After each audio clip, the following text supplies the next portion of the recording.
Okay, we're now live, my brother. Welcome, welcome, welcome to another episode of Back on Track. I'm your host, Brotha Ghazi, and we have here today a special guest. Very phenomenal brother, great human being. I was blessed to meet our brother several years ago. It's been about 4 or 5 years now, and it was strange how we met initially.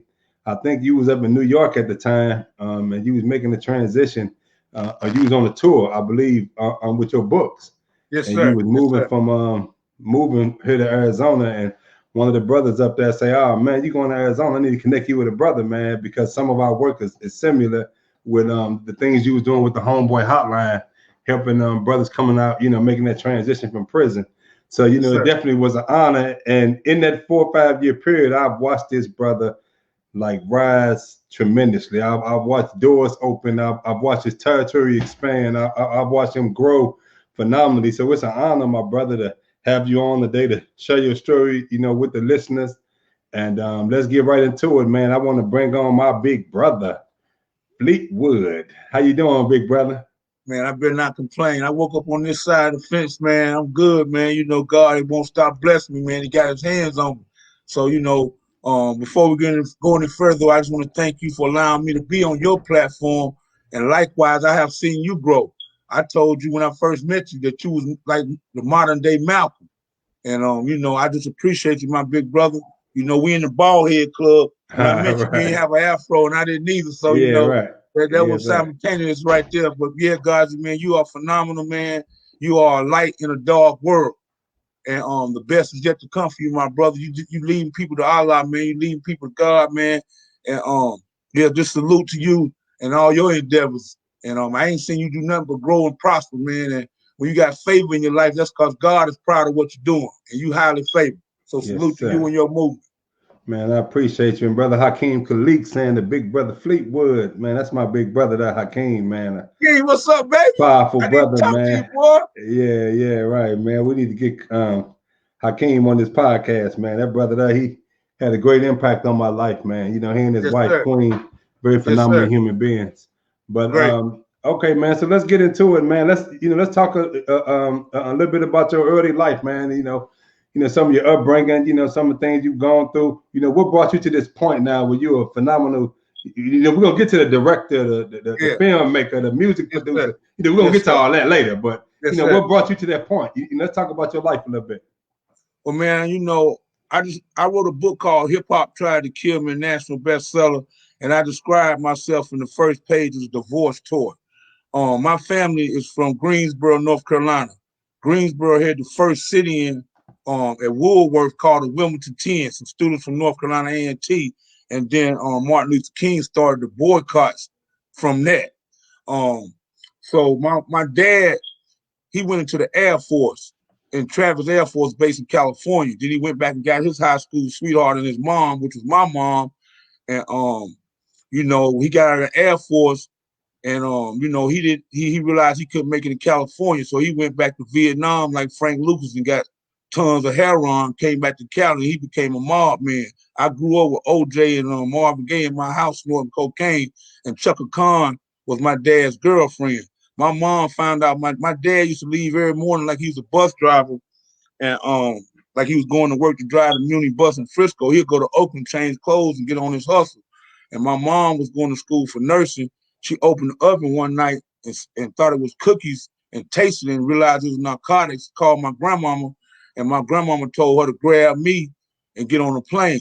And that was five. I was 5 years old. Took me back to Greensboro.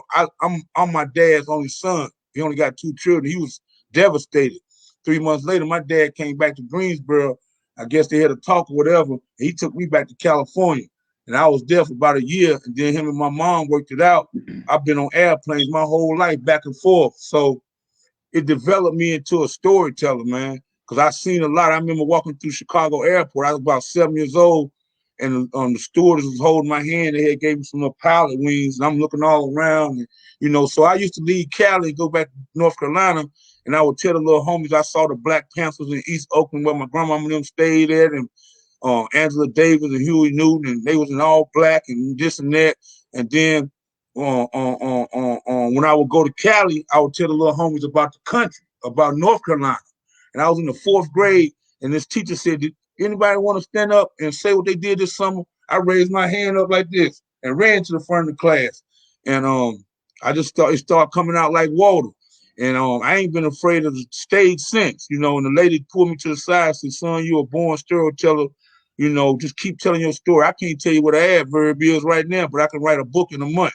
So that was my life, going back and forth from them planes, getting exposed to the Bay Area, the gangsterism, the pimping and pandering, the racism, the injustice, the hippies, the CBO, community-based organization movement. Then going to North Carolina, I remember I was about 9, and the Ku Klux Klan came through Greensboro and shot it up in one of the most notorious projects, because some people was there holding a protest. It didn't have nothing to do with the people living in the projects. Me and my mom rode through there right when it was happening, and I never forget. I asked my mama what was happening. She said, "Baby, this is a crazy world. Whatever you do, don't never stop praying." My mama was a welfare worker in Greensboro. I used to play with food stamps on her desk as a little boy, and she the one who put philanthropism in me, doing good.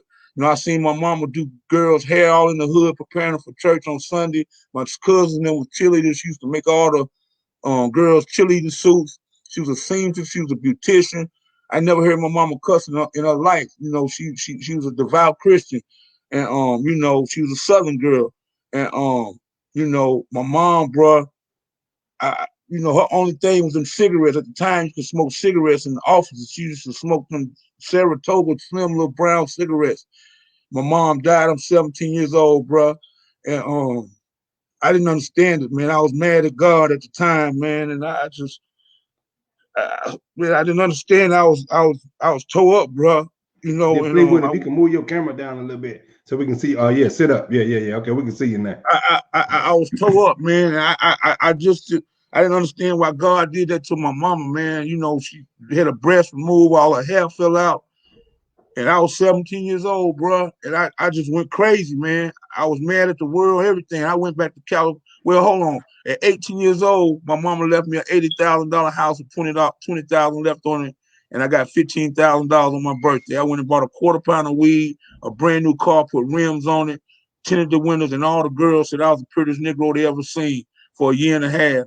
And I was throwing skip parties in my mama's house, closing all the curtains. All the high school people was coming. I had the dopest car in the whole city, more money than anybody ever seen. This was before crack. I was the #1 stunner to this day, and they called me Black Rob back then. So a year and a half later, I done lost everything. Wrecked my car twice. I'm living in a liquor house because I was doing construction work with this dude that used to mess with my mom. And I was living in a liquor house on Bingham Street in Greensboro, across the street from the cemetery where my mom was buried at. And one day at work, I had been working for about 3 weeks. I heard him say something slick about my mom. I said, "Okay, Negro, all right." So we went back to the liquor house, and I said, "Tonight, I'm finna open this thing wide open. I'm finna take all this Negro money, and I'm leaving Greensboro." Because I couldn't, you know, just living right where my mom was buried was just crazy. I was just going through it, bro. So I opened the liquor house wide open. I think I made about $80. I went to the Greyhound bus station. I had looked in the paper, and it was some oil jobs in Clayton, New Mexico. And I bought me a ticket to Clayton, New Mexico. And I just thought as I rode, man, like I just wanted to make my mama proud of me. And I went to Clayton, New Mexico. God is my witness. I was the only black person in Clayton, New Mexico. And I was making $18 an hour, smoking weed, walking across beams 200 feet in the air. So I did that for about 2 months. Then I went to Albuquerque, New Mexico. Then I went to Rock Springs, Wyoming.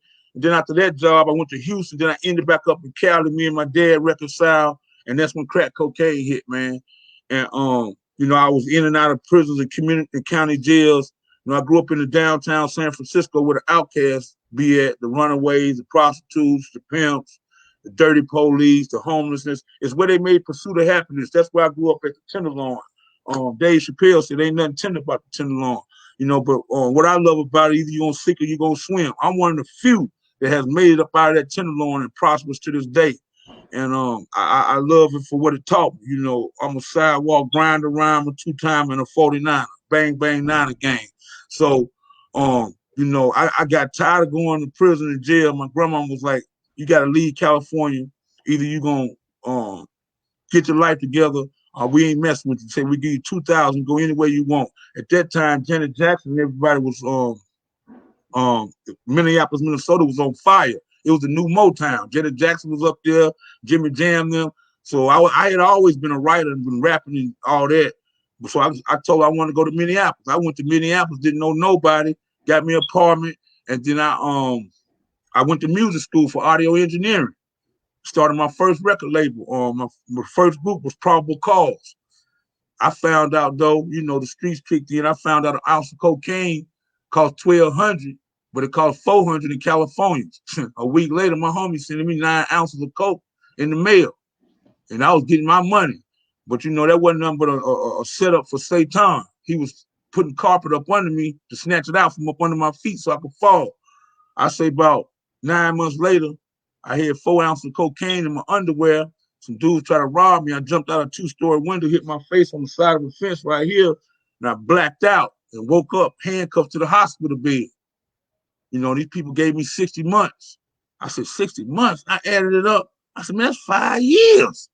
I said, oh my God. I said, man, I done did a year, 6 months, 9 months. I can't do no 5 years, y'all. He said, take him to the back. Man, I'm sitting in that cell for a whole year. I was mad at the white man. Mad at the white man. Second year, I was mad at the women who stopped writing. Third year, I was mad at them Negroes who wouldn't send me no more money. The fourth year, I looked in that mirror. I said, it was you, bro. It was the choices that you have made with your life that you're enabling you right now to deal with the consequences from them. So it's you, homie. Quit pointing the finger at somebody because 3 of them pointing at you. And that's when I started the rebirth of my life, bro. I started reading the Quran. I started reading the I started reading the Torah. I started reading the Quran, and I started practicing Sunni Muslim. I became a Sunni Muslim, and I changed my name to Jihad Brotha Shakur, and I started working out mentally and spiritually. I was damn all them lifting weights. That ain't gonna do nothing. So I spiritually started getting myself together and preparing for my exit. 1996, August 15th, they released me from prison 2 weeks after Tupac got killed. And I came out, I continued the movement with my music. I released an album called They On Something by my group Probable Cause. I had a hit record in Minneapolis, Minnesota. And I had GDs, Vice Lords, Crips. We ain't had no Bloods, but it was GDs, BDs, Vice Lords, and one of them was Mickey Cobra in my group. You can look it up right now online. It's called Probable Cause, They On Something. We had a hit record. As soon as I started making progress with my musical career, and I had my first record label, Still Hustling Music, the heads of all them different street gangs started telling them, we'll put money behind you. You don't need that Negro. He think he Master P. I said, all right, man. I got in my car and I drove back to Frisco, and I connected with my brother. He's in the nation, JT, the bigger figure. And Fig told me, go get all my masters, come back, and I'm going to put you on my soundtrack I'm doing, Beware Those. So I was damn near out of money. I went back to Minnesota, and I gave a dude, I still was close to the streets. I gave a dude 3 rocks of crack cocaine. I said, let me use your car for an hour. And he said, okay, cool. And I went and got my little nephews, Gunny and Ski. May Ski rest in peace. And I drove that stolen car all the way from Minneapolis, Minnesota to San Francisco, Fillmore District, pulled over and got out and called JT. And JT took me in the studio. It was me, Messy Marv, San Quinn, the Gamblers, and Demo. And we made a record called From the Filthy to the Shady from San Francisco to Minnesota. It was a smash. And man, I've been on my grind since then. And I just been using my journey, man, to show people change is possible. Ain't nothing gonna change unless you change. That's just simple. And ain't nothing gonna work unless you work. So I started that, and I started working in homeless shelters in San Francisco. I started as a janitor, and I worked my way up to a peer advocate, then all the way to a case manager. And then my uncle, he had a youth program in Lakeview, inner city youth, and he hired me as a case manager. And that's what I was doing, That's what I've been doing for the last 20-something years, and drug-free. Ain't nobody looking for me. Ain't no warrants out. Ain't got no beef with nobody but the devil. You know what I'm saying? And my pen bleed heavy. I got more stories than Donald Goins. They couldn't fade me with Clorox. They can go to barber school the rest of their life. then they couldn't fade me. But I ain't cocky. I'm confident in who God has shaped and molded me to be. They Right. know who I is, and I know who I is. I ain't no gangster. I'm a soldier. I'm a messenger sent by God to use these gifts I got from film, books, and music, and to lead people to God, to let them know, hey man, you can change if you change your life. Attitude is everything. You feel me? The cup ain't never half empty, it's half full. It's the way you look at life, man. So that's what I go in prisons, I go in juvenile halls, and I spill my spiel, and I try not to point the finger at them and tell them what they should do. I just tell them what I did and where I'm Right. at. They hear my pain, but they see I got that grandmama joy.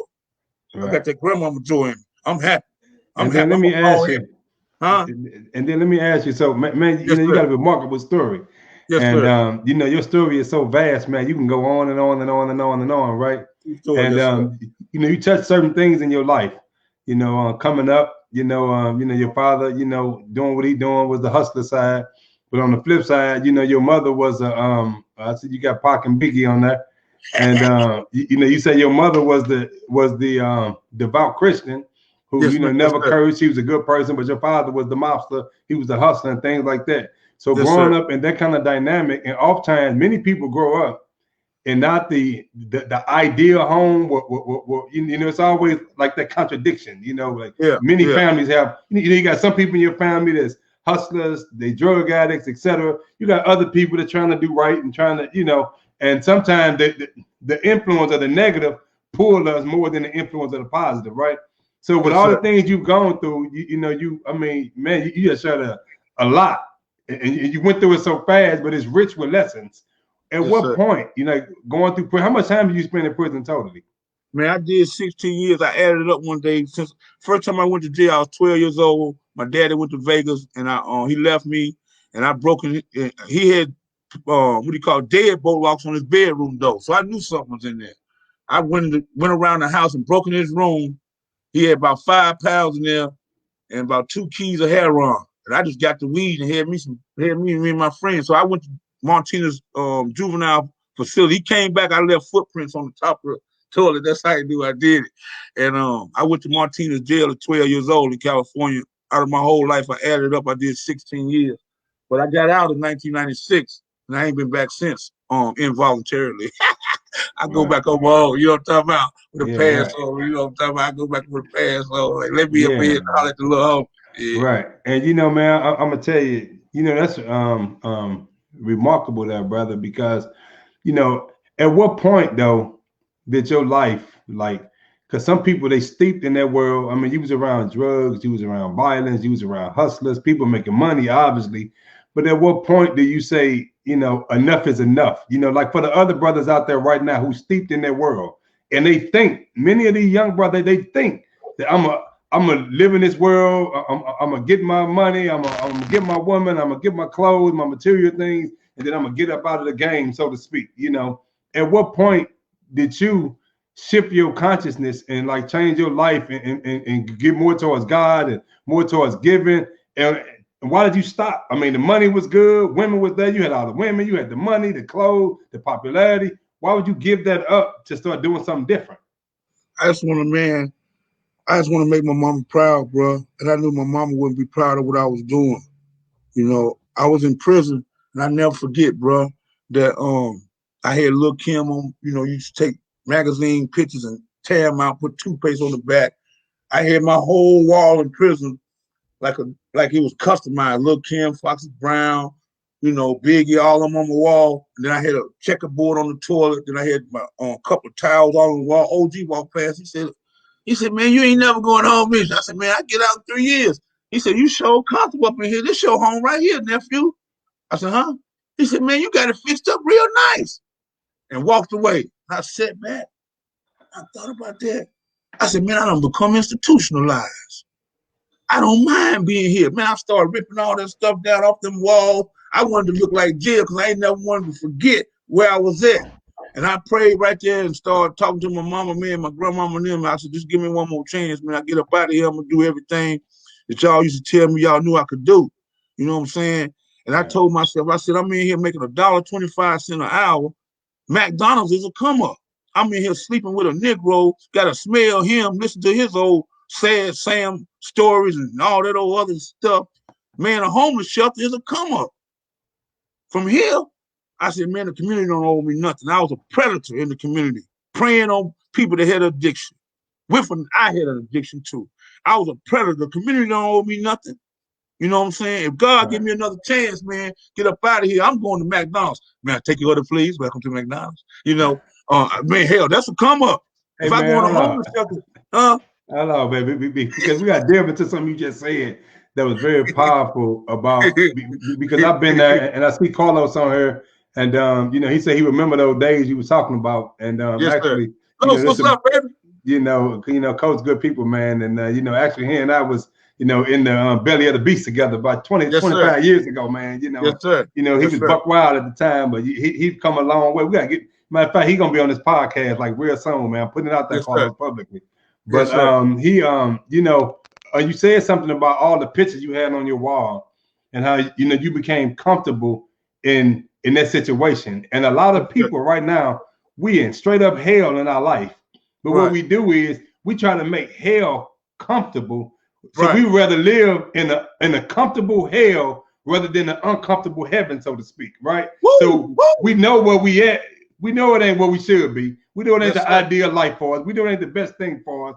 But we rationalize in our mind, and rather than get the hell up out of there as quick as possible, we just be comfortable, and we start putting things in there to make it pleasant. You know, almost like a slave on the plantation. You want to be a comfortable slave rather than an uncomfortable free man. You see what I'm saying? You know, so that's a key point, because a lot of people do that in life, not just in prison, but a lot of people do that right now in their life. They have comfortized, if that's a word, they have comfortized hell. Hell's supposed to be uncomfortable, so you can. It will be an inspiration to you and a motivation for you to get the hell up out of that. Not so you can stand there forever and survive forever. So, man, that was a powerful point right there, man. Well, you know, when you stop dreaming, you stop living. You know, you can't never get comfortable where you at, because God has you on a journey. You know, the main thing, I think, when people get comfortable is when they lose a connection with a higher power. You know what I'm saying? If you don't have a connection with a higher power, you ain't gonna have no guidance or direction. You know, a lot of people like fruit cocktail. They don't know if they're a peach, plum, or a pear. They just float in the juice. Right. And a confused mind will confuse you. Your association will determine your destination in life. The difference of one fool and two fools is when you argue with one. You know what I'm saying? So I just did a new song called Trim the Fat, and it's all about getting toxic people away from it. I can't save all these Negroes, but I can pray for them. You know what I'm saying? And that's my thing, man. I can't save all of them guys, and you can't either. Best thing we can do is inspire them from a distance, bro. You know what I'm saying? God has us on a mission, man. We got to do what God brought us to do. We battle tested, baby. We got scars. We got slashes. We've been to war, baby. You understand me? But the war ain't over. So, you know, a lot of people stuck on stupid, man. They on mute. They don't know what they want to do, but that ain't my problem, man. Only thing I can do is inspire them from a distance and keep moving.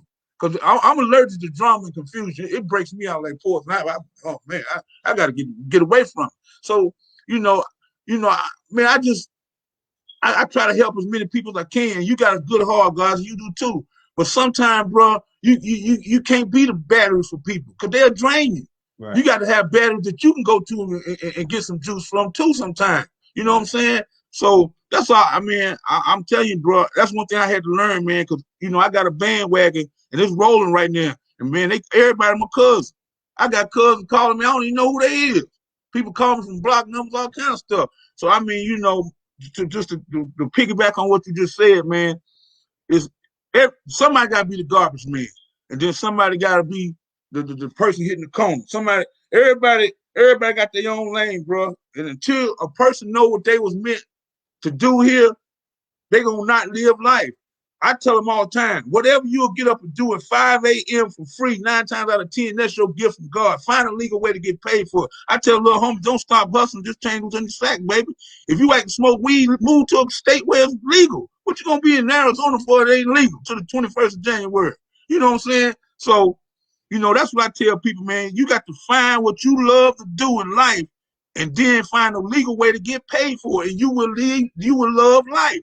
Right. You know what I'm saying? But misery love company, bro. If you're grinning, you winning. You be smiling, guys. Because we with it, baby. You know what I'm saying? We hide his favor, baby. You know what I'm saying? When good things happen in your life, that's because God is pleased with how you live in your life. If you keep having problems, man, you got to reboot and find out something you ain't doing ain't right. because God ain't pleased with you. That's just Yeah. what it is, man. But I mean, you can't pour water in no rock. A lot of these Negroes won't listen. That's on them. I can pray for you. I can't say you home. You know what I'm saying? They ain't gonna Hey, listen, man. God. Hey, They ain't hey, gonna no listen. doubt. And Yeah, they let can me read. say something. Let me Yes, say sir. something about that. Sometimes, in my own personal journey, especially dealing with young people, right? A lot Yeah, of people who are older, we tend to sometimes be judgmental to our youth, right? right. Now, true to the fact, young people are a lot different than when we were coming up. I'm 49. How old are you? I'm young enough to want to and old enough to know I shouldn't want to. Okay, Nah, well, okay. I'm 57 Chevy, baby. I Okay, ain't you afraid. 57. Okay, so Hey, listen. God, I used to put what they call it, waterproof eyeliner all on this, trying to look young in the club, right? When I'm doing my shows, and then about an hour, I start sweating and all the black stuff be all over the shirt, and they were like, she said, "How old you say you was?" I said, Hey, "Hold on yeah. for a minute, let's go to the bathroom." I got my eyeliner thing in my pocket, and I come back. I said, no, Mom, that was the light. That was just the light. Yeah, I'm about right. 32. I'm Hey 32. man, that's powerful. That's you crazy, bro. Hey Hey, I'm man, silly but as hell. Hey, guys, I let me love to tell laugh you. and have fun, baby. Hey, yes, sir. Yeah, no doubt. And let me tell you, man, sometimes, we tend to judge one another, and especially our young people, right? Yes, And sir. Yes, sir. some things I've learned in life was that people who have a servant heart, people who want to help. It's for everybody who listens to this call right here. People who have a servant heart, people who want to help. We have the mindset sometimes that we would give and we would help, and then we would start judging because we Right. would think like, "Oh, these people ain't listening." If you got one of them little nephews in your mind, if you got one of them little nephews in your life, or one of them little cousins, or somebody you talk to, Yeah. one of them little youngsters that you talk to, and they just don't listen, right? They seem to be Yeah. hard headed, right? We seem to judge them sometimes. Right. And once we judge them, then we tend to cut them off. Like, I ain't talking to him no more. But listen, Right. when you come through something, when God has brought you through something, when He delivered your little raggedy behind, then your job is only to plant seeds and to be a good example. That's all we Right. can do. We got to plant Yes, sir. seeds and be a good example. Because if we plant enough seeds out there, that person, they might not listen when you want them to listen. They might not Right. change when you want them to change. But if we plant the seed in them right, with the right Right. kind of heart, the right kind of spirit, with the spirit of love, like, the brother, I Right. love you. We plant that Right. seed at some point. If they don't Right. be cut down in life, if they don't be murdered, or they don't die at an early age, at some Right. point that seed will blossom and it will take fruit. And so Right. rather than judge them and condemn them and say I'm cutting them off because they're not listening to when you say they supposed to listen. They're not Right. changing when you say they supposed to change. They're gonna change on their own time, in their own time, and when it's right for them, right? When they Yes, sir. dissatisfied enough, they're gonna start changing. But what if we didn't plant the seeds? And I got that from, I remember when I was younger, brother, I was like crazy. I was exposed to the teachings of the Elijah Muhammad and the Alabama Louis Farrakhan at a very young age, right? Because my uncle was Wow. the captain of the FOI in St. Louis. But Yes, I was sir. still buck wild though. But I Yes, sir. remember a lot of them brothers, some of the FOI brothers that I come across, in my mind thinking like, what if them brothers would have say to hell with him? He hard headed, he Right. rebellious, he ain't gonna Right. listen. But they planted Right. seeds in my head. Now Right. I wound up going to prison, but when I went to prison, those seeds began to be watered. Exactly. I picked up a book then. I started Exactly. reading. I started reflecting Exactly. on my life and myself, Yes, and those sir. seeds began to water. So anybody out here who got that servant heart, that God brought you through something, you want to give back. It's two things you can do. You can be a good example and plant seeds. You can't make them, you can't force them, you can't coerce them, you can't force them to change, none of that. But you can Right. plant a good seed, and you can be a damn good example for them. So man, I appreciate you sharing that. Man, let's get into Let me right quick. Let me touch Go on ahead. that one right quick. So what I just want to say is, like me, I like what you said. I had to get to the point where when I help somebody, guys, I don't expect nothing. People always say, "What can you do? What can I do for you?" Phil? I said, "Man, just pray for me, man. If you feel like it." But I had to quit expecting people to have the kindness in their heart that I have in mine. You know what I'm saying? When I give something, I don't expect nothing back because God already paying me. You know what I'm saying? And then one thing I had to understand about the youth, and I want y'all to listen to this real carefully because I go in juvenile halls a lot. The youth do not respect the OGs because they feel we have abandoned them. Now, in the late '60s, when they passed the Civil Rights Act 1964 with Martin Luther King, and gave women public housing, Section 8, the main stipulation was a man can't be in the household or you can't be on government assistance. This is all part of a plan. So then the Vietnam War came, they sent out soldiers over there, and to deal with all that trauma around them, it was poppy seeds, pure heroin. So this is when our soldiers came back with PSD and heroin addicts. This was in the late 60s to the mid 70s. The black man was gone. He couldn't be in the household if he was on public assistance. Then he came back as a heroin addict. Now, in the mid 80s, when they hit with crack, what crack did was take the black woman out the household, left the little homie in the household, nothing in the refrigerator with baking soda, his little sister walking around with a pamper on for 5 days. Foster care rate went up 85% during the crack era. Group homes and all that. It had never, our children ain't never been in foster care like that until crack cocaine came because the woman was gone, right? So them kids, that's 1985. Them kids had children, right? 20 years, 10, 15 years later, them were crack babies.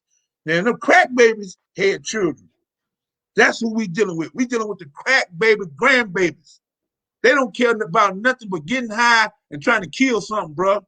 And they feel as though we have abandoned them because they say, hey, man, you know what a young youngster told me? I went to juvenile home talk. He said, OG, I ain't trying to hear all that. He said, man, you probably sold my grandmama them some crack, man. He said, you was one part of the reason my daddy, was in foster care, man, and had me. And I don't even know who my daddy is, man. I ain't trying to hear all that. And I looked at him. I said, wow, I ain't never think of that.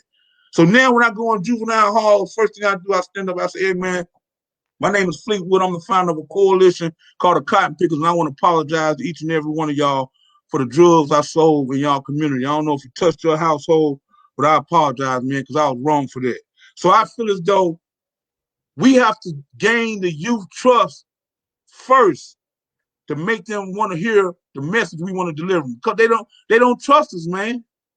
They feel as though we have abandoned them and left them for nothing. That's just my opinion. Everybody got a few opinions like a few fingers. You know what I'm saying? So I just wanted to touch on that. When I deal with them juvenile halls, them hard heads and juvenile, that's how I approach them, and that's how most of them feel.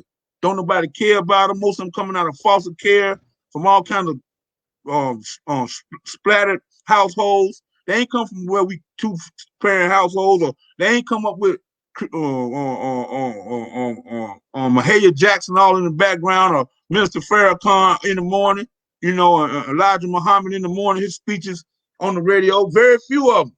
They come up with Cardi B and Megan Thee Stallion and 2 Chainz playing on the radio early in the morning. You know what I'm saying? Right. So we have to understand our youth, that's our future, where they at mentally and spiritually, to be able to break that cycle. And I just think the best way to come at them is apologize to them. And man, start the conversation out with an apology. Say, man, I was responsible for selling your grandmama crack, man. I sold it to vets, wheelchair people, whatever. I'm about getting money. So I just want to share that, man. That has been my landscape with dealing with the youth, is to first apologize and give them to trust me, and then I give them the message. Right. And man, I don't know, something happened out there. We got froze for a brief minute, but I want to share. I want to share a story that I experienced with a young brother. Over 20-some years, I too have been blessed to really go into a lot of juvenile facilities, a lot of schools, talk to tens of thousands of our young people across the country, and it's been a phenomenal journey and experience for me. But it wasn't that I was going. I had to get to a point. I used to think that I was going just to be a teacher, right? And I want everybody to listen to this. We go to these young people and we think because we older, that we experienced it, that we know, that we go to them just in the role of a teacher. But when I put myself in the role of a teacher and a student, I began to grow astronomically and to understand where they was coming from. See, I had to humble myself, and I couldn't be like, I'm older, boy. I've been there, seen that, done that. Shut up and listen to me, right? I set up sometime and I thought, listen to what I really listened to what they were saying to me. I really listened. I'm like, man, that make a lot of sense what they saying. And if you look at it, their rationale, many of their rationale from their experience, from their perspective, it makes a lot of sense from their perspective, right? So I'm gonna give you I'm gonna share a story with you, some of my experience, right? I was working in one of the worst high schools in St. Louis back in the 90s when I got out of prison. It was Beaumont High School. It was one of the worst high schools at that time in the city of St. Louis. A lot of gang violence. It was a lot of people from like impoverished communities that were at the school. a lot of fighting, right? And there was this one young brother who he was a Crip, and his mother came to the school because we got him involved in our mentoring program, and she came to the school and she said, Mr. Muhammad saved my son. And she got to telling me the history. She told me how his father got killed, how his uncle got killed, and how his big brother in penitentiary, his other cousin in penitentiary. She like saved him. He's the only like male left in our family. Save him, right? And I said, yes, ma'am, sister. You know, we're gonna do all that we can, but the choice is on him, right? So one day, this young brother here, he was acting crazy as hell, right? And in this school, we had the, you know, we had a mentoring program in the school. I was working with a program called St. Louis Caring Communities as a gang task force coordinator, right? Trying to work with our young brothers, right? And when something go on in this school, they would go on the intercom, and rather than call the guards in the school, they would say, Brother Muhammad and this other brother named Brother Mac. They would say, Brother Muhammad and Brother Mac, come to this room, because we would go before the police go, because we can connect with them young brothers. And so they would call us, so we would go to this room, and I go to this room. This little brother was going off on a sister. He was cussing the lady out, calling all kind of B's and H's, and you know, he was just crazy, like out of control, right? And so we get there. I'm trying to ascertain what's going on. A lot of chaos, a lot of commotion. With Brother Mac, his name was Tarthea McCloud. He was one of the school teachers there. He was a big old brother, man, like 6'6", big burly, strapping black man. You know, the kind they wanted on the plantation, right? He one of them kind of brothers, right? And he looked at this young brother, man, and he grabbed him. And I'll never forget this. And he grabbed him and he said, hey, man, we love you. Oh, man, I'm telling you, as God is my witness, that young brother stopped. All the chaos, all the hell stopped. And I remember he looked up at Brother Mac, and a teardrop came out of his face. He's like, damn, he said, I ain't never had a man tell me that he loved me, like in a real way. So some part of when we deal with our young brothers, not only must we listen to them, but we got to come with some straight love. I mean, some real love. Not, I want to use you, carry this package for me. Now I want to misuse you, go do this for me, hold this for me. No, none of that. I'm talking about straight up love, like the love we have for our sons. If we have love for our sons, we should have love for our sons. But I'm talking about that kind of genuine love. And I never forget that. And, you know, sadly to say, that young brother went on to carjack somebody and wound up getting killed, man. They wound up shooting a young brother in the head. He's 15 years old. But I never forgot that experience, the look in his face, as crazy and angry as he was, when that black man looked at him and said, I love you. And it calmed him down. And I knew then that the saying was true, that love can soothe a savage beast. I don't care how crazy and chaotic our children are. It's a power in love. I'm talking about real love. I ain't talking about no superficial, spooky. I'm talking about some real, genuine love, that power and that force. And those of us who got that love in us like that, you know, we got the we have to love our young people beyond their hatred for themselves. You know what I'm saying? We got to love them beyond their hatred for themselves. So, man, that was a powerful lesson that you shared and experience. But let's get on with like where you at right now. So right now, I'm seeing a lot with the Cotton Pickers. I see a lot of your music coming out. I've been blessed to watch some of your documentaries, the one you did with the sisters in Oakland, the basketball team, and you know some of the documentary you did on the Cotton Pickers. You know, y'all listen. This brother is a phenomenal like filmmaker, documentarian. If that's a word, I don't know if that's a word, but I mean, author. You know, talk about some of your books and some of the films and documentaries that you've done and things like that.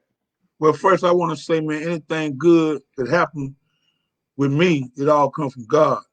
The bad stuff I'm responsible for, you know what I'm saying? But I started off rapping like I was talking before, and O'Shea Jackson, shout out to Cube, Ice Cube. He always been my mentor. I ain't met him yet, but I will meet him. He always inspired me. He wrote the whole album straight out of Compton, except for Ren part. And I knew then, when I seen him in Boys in the Hood, I was like, man, if he can write that and write a movie script, I can do the same thing.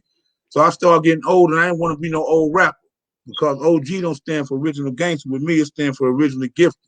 So that's when I started writing Hip Hop Tried to Kill Me, because that's when they start shutting down the Ghetto Boys, start shutting down Goody Mob, Public Enemy, X-Clan, Brand Nubian. They didn't want them in the industry. You know, the powers that be don't want no message on the radio. So I knew I had to reinvent myself. And I said, what's the best way to describe my journey in hip hop?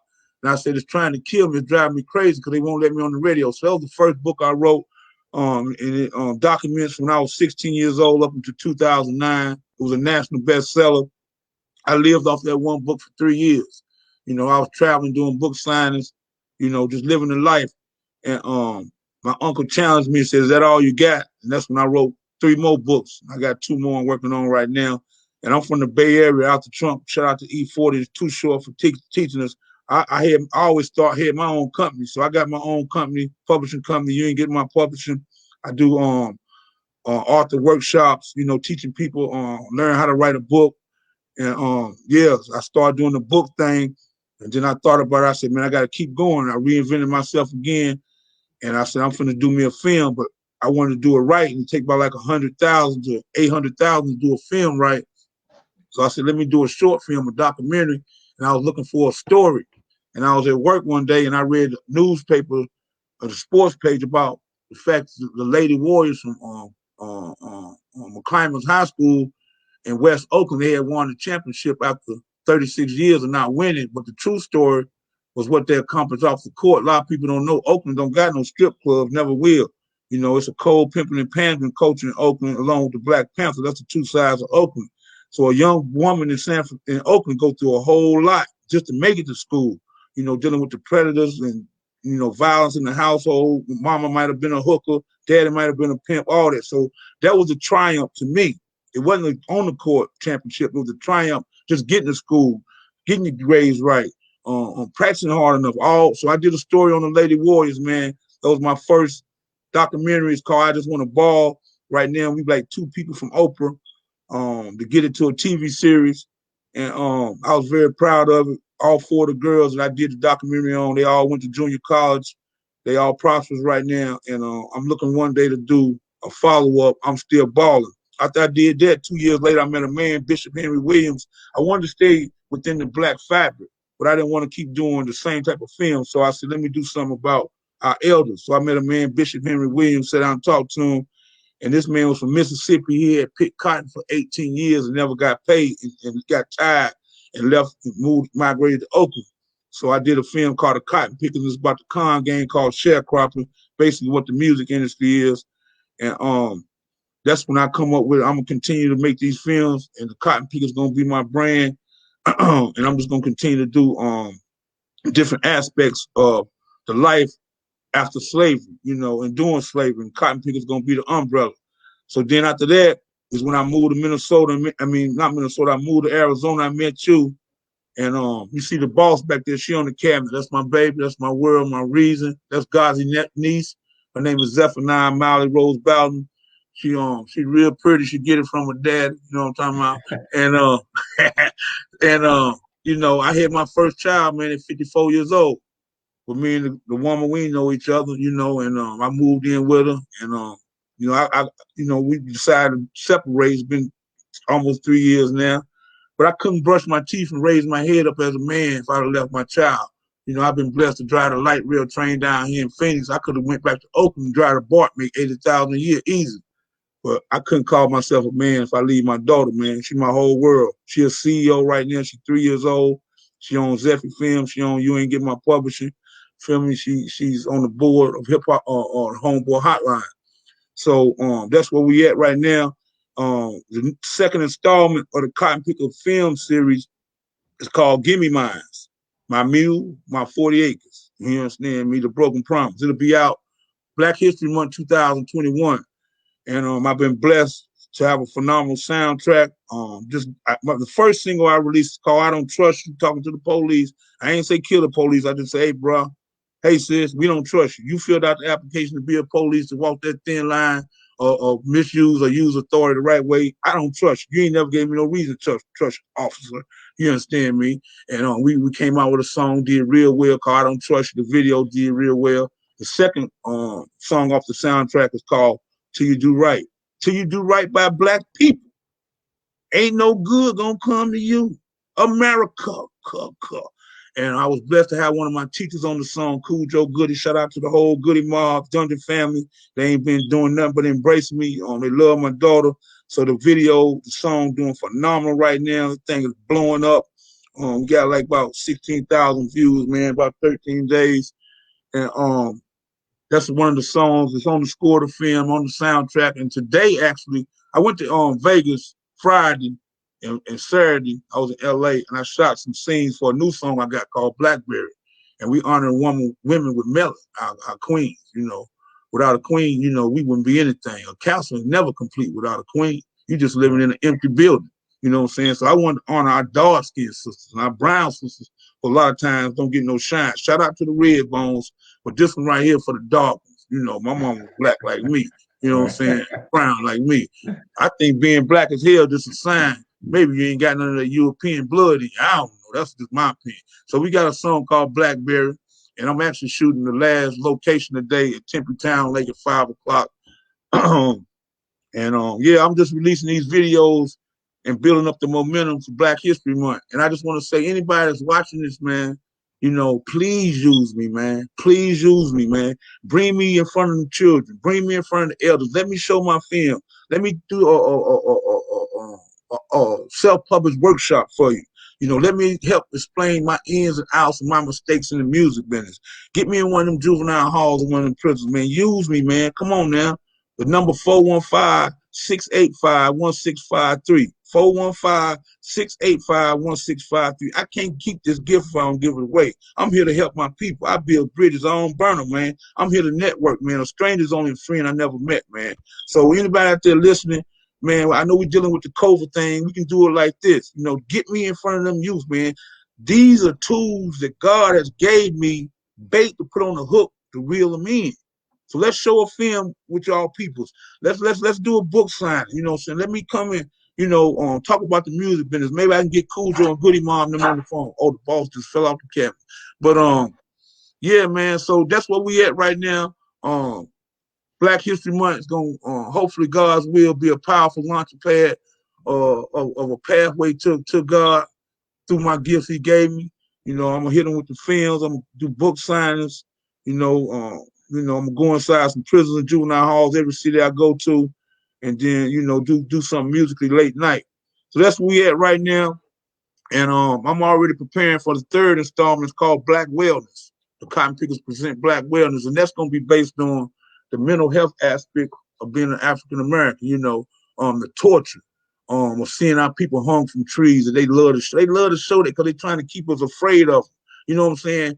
Whips all on back. I had some pictures like that in my documentary. I told my editor, man, take that stuff out of there, man. I ain't trying to scare my people. I don't want my people to be scared. They're trying to traumatize us still. You know what I'm saying? That's why they show all them pictures of whips and stuff and feet cut off and all that. People hanging from trees. Man, take that stuff out of my documentaries. So it's about the mental health aspect. It's called Black Wellness. That'll be out 2022. And also, I want to talk about the poisonous foods that we were forced to eat, that old pig. You know what I'm saying? Them old chitlins and all that old stuff.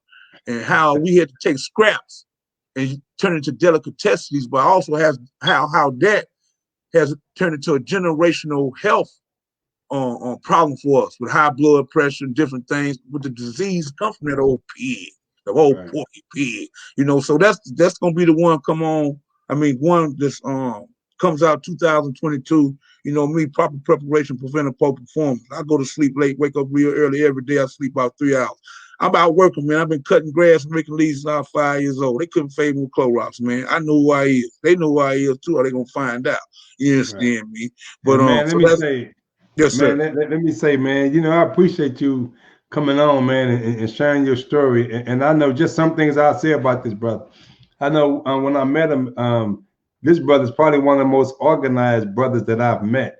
You know, he actually keeps a notebook. He scheduled his day out, and he got notebooks that go back for years of what he gonna do on this day, and then he go back and pick up the 88th notebook under the pile and say, man, 8 years ago I was doing this on this particular day. When I seen that, I was impressed. Like, damn, that's some immaculate record keeping. But if you notice, everybody who's listening, if you notice something that my brother keeps saying, it, like he got planned, look, for 2021, 2022, we should always have goals that we striving toward. Don't just wake up in the middle of the day and somebody say, hey, how you doing? And your response is nothing, just chilling. You should never, it should never be nothing, just chilling. You should always have some kind of goal that you striving toward. That you were trying to reach and something that you were trying to accomplish. And then once you accomplish that, it don't stop right there. No. It's time to go on to something else now. It's time to accomplish greater things, to climb greater mountains now, to ascend to great heights now, right?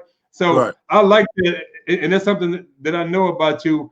And let's put your website is what. So because I want to put it in the chat here. It's Z is in zebra, E is in egg, P is in Paul, H is in ham, Y is in yellow, .us. You will see my whole journey on there. You'll see everything that I've been blessed to do. You'll see how God has shaped and molded me to be who I am. Like I said, I ain't cocky, I'm confident. Now, I just want to say one thing God just said about the preparation. So when I go into these different record labels, these book places, and I go into these corporations, I'm like a bank camera. I'm looking on their walls, how they set up for success. That's where I get a lot of it from. I go back home, I mimic everything they do. So do. I mimic everything. I go to sleep with a goal, wake up with a plan. You know what I'm saying? Hey, man, and I don't listen to my music but 1 or 2 times because I don't want to get stuck on that song. I don't watch my documentaries maybe 1 or 2 times. I don't want to get stuck on what I did yesterday because then I try to, everything else come after that gonna be part of, look like that or sound like that. No, bro. I make it. I listen to it 2 or 3 times, get my approval, thank the Most High. Thank God for giving me the opportunity to do it. I put that in the safe. Let's go, let's go, let's go. And I write hooks all day. I've been blessed to catch lightning in the bottle, man. I'm a conceptual visionary. I could be in a room with 100 people and they don't get the story. I get out that room. You know what I'm saying? That's why I had to quit smoking that weed, man, because I used to forget a concept. I used to be mad as hell. Right. I be thought of something dope. Right. Then I hit that weed. Man, I'll be on Pluto and Mars. I'm like, damn, what was that thought I just had? Damn, I ain't write it down. And man, I said, this ain't for me. I smoke that weed, my ears get to wiggling, one wiggle at this side, one wiggle on this side, and I be done forgot everything I done, man. So yeah, just right quick, man. A to-do list is the best thing. No house is built without a blueprint. You got to have a plan. You know how they say, if you fail to plan, you plan on failing. I don't give a damn if it's 3 goals. What are you going to do to the end of this year? Write it down, man. And what steps is it going to take to get them goals accomplished? Every day, work on them steps until you get that goal accomplished. Plan on what are you going to do the first quarter of 2022, 2021, if God blesses us to see it. What are you going to do from January to March? Write it down. Put it on your refrigerator, man. When you wake up in the morning, put some meditation music on, Minister Farrakhan, or some gospel music, man, and look at your plan, bro. Look at what you're seeking for. Turn the phone off. You don't want all them people with all that drama calling you early in the morning, with all trying to drain you better. Focus on what God wants you to accomplish. And you got to have a blueprint. No house has been built ever without a blueprint. If it was, it didn't stand. So I just want to share that with y'all, man. Get at me, man. I'm telling you, I share every resource I got with you. I ain't funny style. Not me. Yeah. 415-685-1653. That's the number. Say the number again, 415 what? 415-685-1653. If I don't answer, text me, baby, because I'm gonna change my name to U-Haul, because that's all I do is make moves. I be moving, baby. So if I don't answer, just text me and say where you heard me at and what you're trying to do. I'll get back with you, man. I promise you 24 hours, true story. Yeah, man, that's beautiful, man. I want to see my brother Eric Humphrey on from St. Louis, man. Peace, peace, peace, brother Eric. Peace to the Lou. Peace. I got some homies down there, tailor-made family in the Lou, man. Work with Nelly and them, man.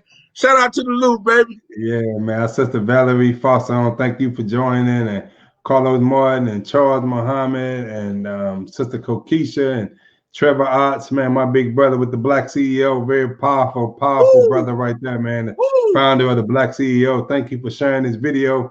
My auntie Merlin Baldwin, man, you know I love you, auntie. That's my TT right there, man. One of my favorite people on the planet, man, is my TT, man. I just love her, man. Second mama to me, man. And Sister Jerry Sean, thank you for joining. Cecil Ivory, thank you. Juan Carlos, Sister Denise, Renee Muhammad. It goes on and on and on. I want to thank you all for joining us, Brother Bilal, Brother Kadir. I want to thank you all for joining us.